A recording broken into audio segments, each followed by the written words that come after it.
কিন্তু এই মুহূর্তে দাঁড়িয়ে রয়েছে পায়রা চত্বর এলাকায়। আসলে তারা কথোপকথন করছে, আসলে মিছিলটি পরবর্তীতে কোথায় যাবে নাকি এখানেই শেষ করবে সেটি কিন্তু আসলে তারা মতামত প্রকাশ করছে। আমরা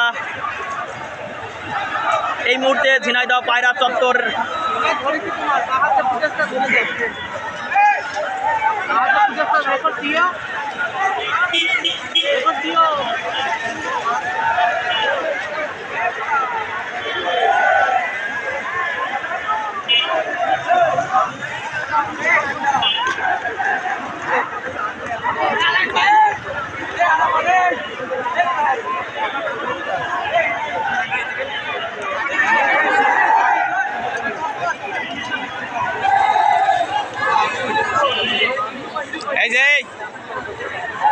এই মুহূর্তে দেখতে পাচ্ছেন পায়রা চত্বর এলাকায় অবস্থান করছে।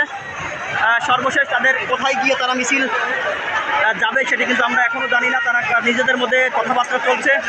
আমরা আসলে দেখতে পারবো এই মিছিলটি আসলে কোথায় যায় নাকি এখানেই শেষ করবে আজকের মতন অনুষ্ঠানটি বা আজকের এই মিছিল সেটি কিন্তু আসলে আমরা জানি না।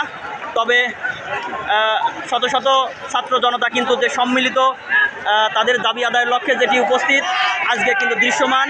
আগামীকালকে কিন্তু অসহযোগ আন্দোলনে ডাক দিয়েছে, সেটা কিন্তু আমরা দেখতে পাচ্ছি। তারা কিন্তু পায়রা চত্বরে অবস্থান নিয়েছে। আমরা সরাসরি সংযুক্ত হয়েছি। দর্শক, দেশ এবং প্রবাস থেকে যারা আমাদের সাথে সংযুক্ত আছেন, ভিডিওটি বেশি বেশি করে শেয়ার করে দেবেন এবং আপনাদের মতামত এই মুহূর্তে শৈলবার্তা পেজে আপনারা কমেন্টের মাধ্যমে জানাতে পারেন।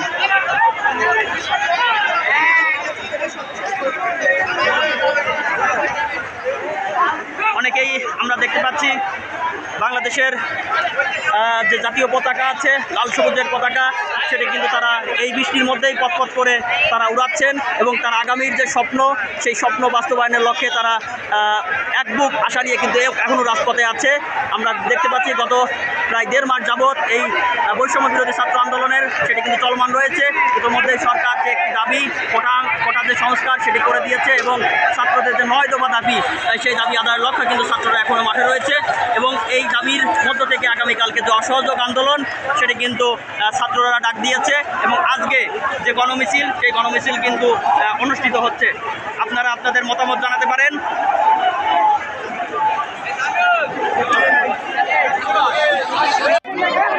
আপনারা সামনের দিকে একটু ক্লিয়ার করেন না ভাই।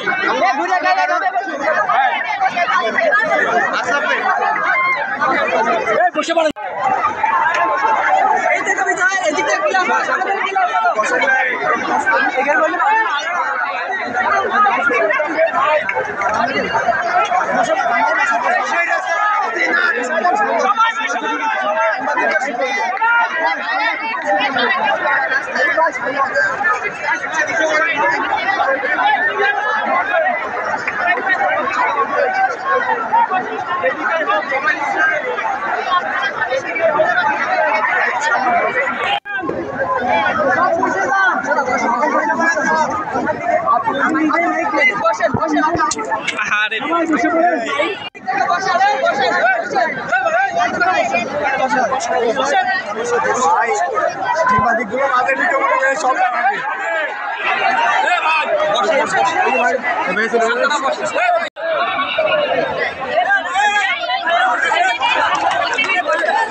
থেকে